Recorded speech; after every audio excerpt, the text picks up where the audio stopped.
Washington Street United Methodist Church is a special place in the heart of the city of Columbia. As a review of the past 2 years makes clear, at Washington Street, we are dedicated to engaging our community and our world. In 2017 and 2018, the church began to bring life to the vision that emerged from the Renewal 2020 process. Increased community engagement is at the heart of that vision. Washington Street is well known for its commitment to the hungry and the homeless.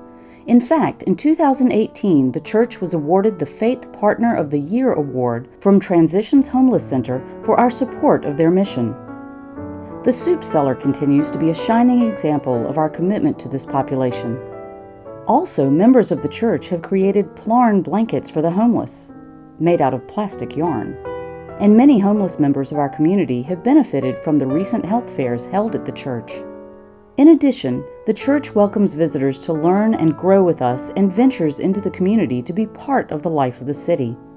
Whether it's holding a blessing of the animals or meeting our senior pastor each week at the Grand, the church has strengthened its ties to the revitalized downtown community.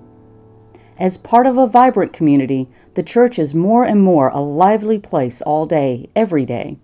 Prayer groups, committee meetings, interfaith discussions, choir practices, church dinners, and exercise classes are just some of the events regularly on the church calendar.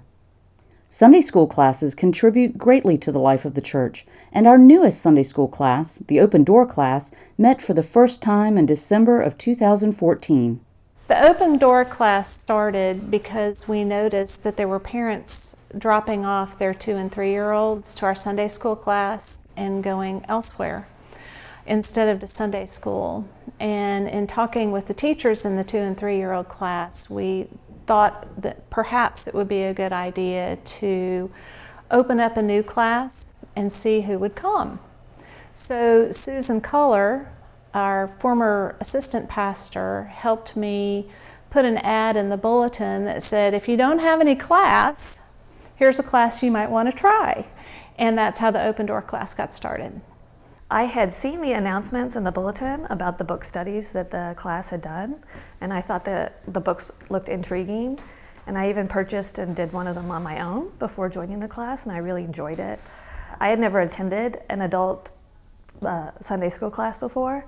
I wasn't really sure what to expect. I was a little bit nervous, but I was really glad that when we started, it was a very casual, comfortable environment. One thing I love about Open Door is that there are a wide variety of individuals in the class, and we're at different places in our life walks. But we can all relate to each other and all learn from each other and all share our own personal experiences. And so we're learning about the Bible and reading the Bible, but we're also gaining this practical wisdom from each other. I think about a year or so ago, maybe more, my wife Lish got wind of a book that they were studying in the Open Door class called Crazy Busy, which was very applicable to our lives. And we decided to take a transition from the class we were in and join into the Open Door class and partake in reading that book and studying. And it was very beneficial, and we really kind of fell in love with the class immediately. One of the things that I appreciate most about the class is the varied ages of diversity. We've had college age people in the class, middle-aged, and just representatives about every decade of life. So if you're willing to sit and listen, there's a lot of knowledge and wisdom that's being shared. We went through an interesting process of naming ourselves, and we had a lot of different nominations for what the name would be, and we voted, I think, 3 times on what the name would be, and we finally decided that Open Door was the best for us. And we chose a scripture to go along with the Open Door, and it's the one that says, ask and you will be answered, seek and you will find, knock and the door will be open to you. And we have that prominently displayed in our classroom. A Sunday school class that played an important role in the vibrant life of the church for decades is the Traxler class. Reflecting on an almost 70-year history at Washington Street, John Holliday shares his memories of this wonderful class now that they have disbanded. The church was supporting the missionaries to Brazil. That was Kenneth and Marjorie Traxler. And so they decided to name the class for them, which they did. We don't have anybody in the church now who was a member of that first class. We do have some that came in pretty soon after that, which were Lloyd and Peggy Lancaster, who now live in Matthews, Sarah and Ned Threet, and Peggy and T.I. Weston. Class started up on the third floor in what was a little kindergarten room, chairs and table very small. And so they later moved down to the second floor in the classroom where they stayed for over 50 years. I believe Helen Mills and Peggy Weston went to Greenville and bought some fabric and came back, and they got Peggy's mother to make some drapes for the class. Laura took that stuff and she made the coverings for the seats and the chairs, and we helped remodel the ladies' restroom upstairs. I got my finger cut when I was trying to do that. And we did many other things, like at Christmas, we made baskets and such and gave them to the poor people for Christmas, food and everything. And we were very active in supporting a lot of the groups that the church now supports, which of course were Ipworth Orphanage and Harvest Hope Food. We think we had the best class in the church. We think we had the best looking classroom in the church. The class grew fast. In 1969, the written roster we had 89 people on it. And quite often we had 40 people present, on a Sunday. It was special because everybody was part of the class.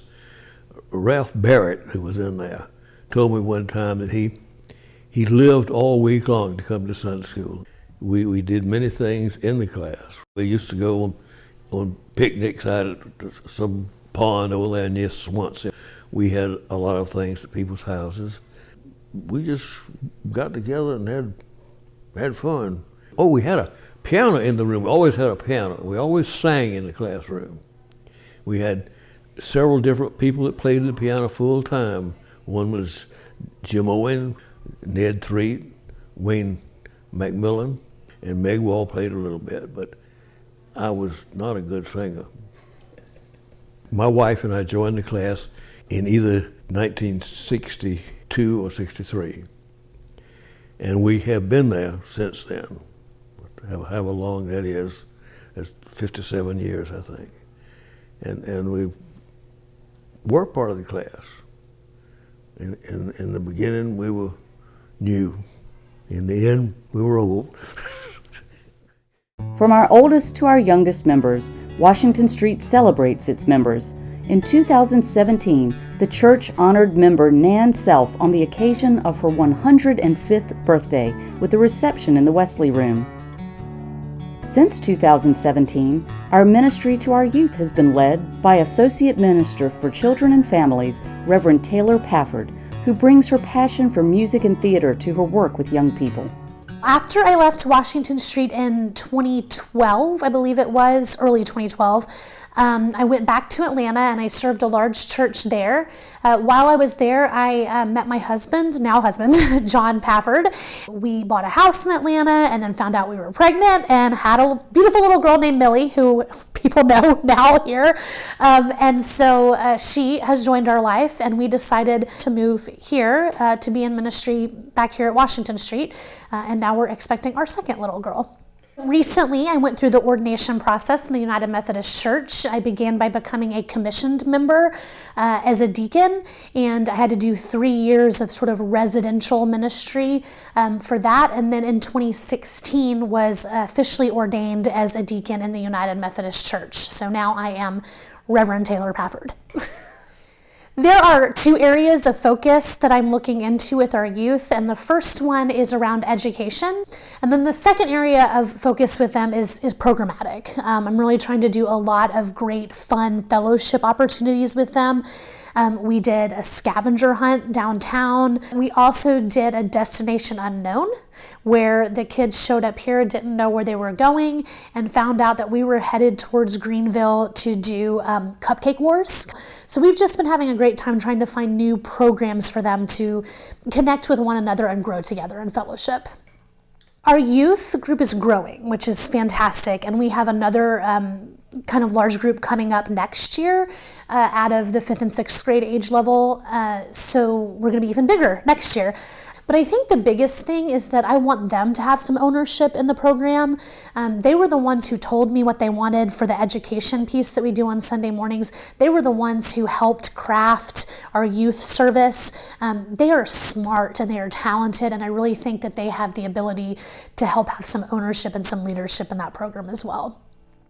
A large number of confirmands in 2018 points to the important role young people play in the church.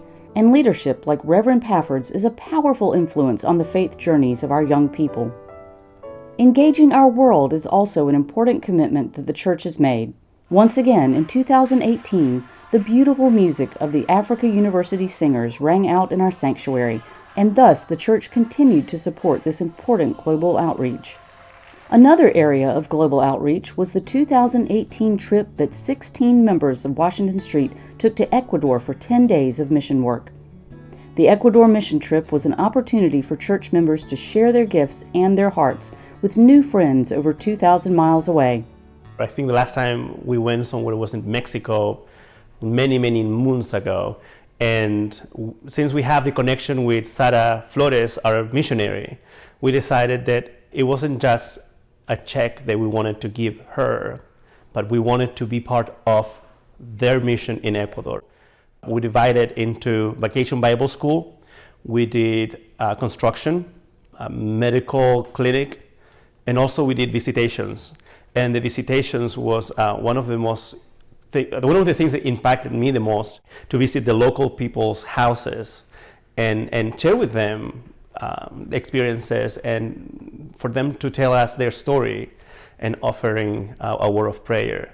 So to be able to get outside of our comfort zone and be in a place where it wasn't like home, no air conditioning, unpaved roads, and it was a different way to see the world.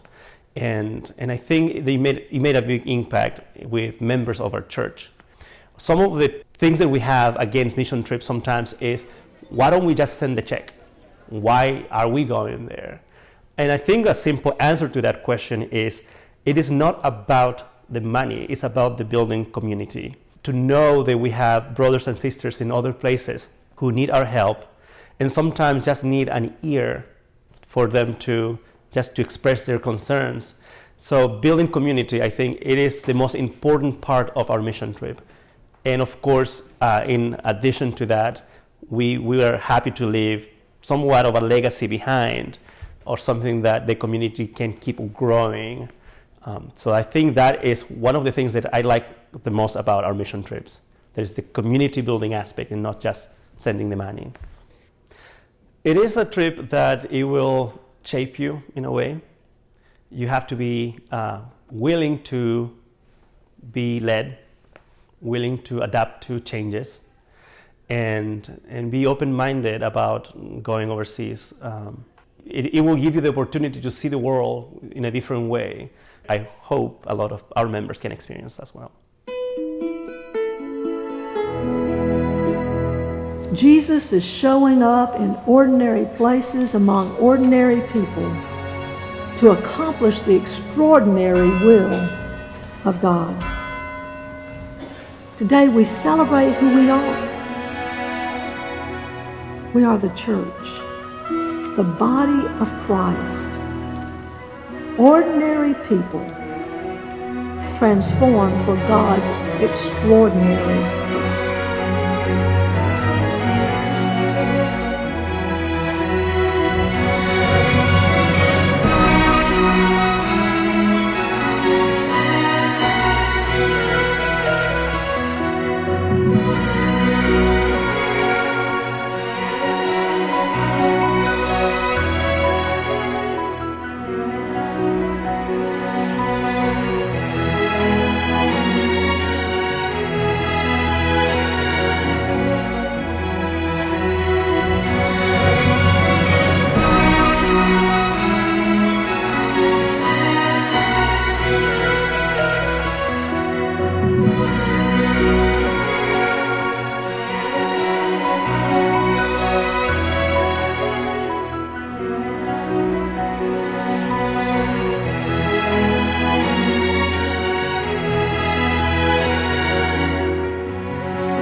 The 2017-2018 Raggio report is lovingly dedicated to our dear friend and longtime church member, Homer Fesperman, who faithfully served this committee since its inception with his talent, his expertise, and his humor. He will be truly missed.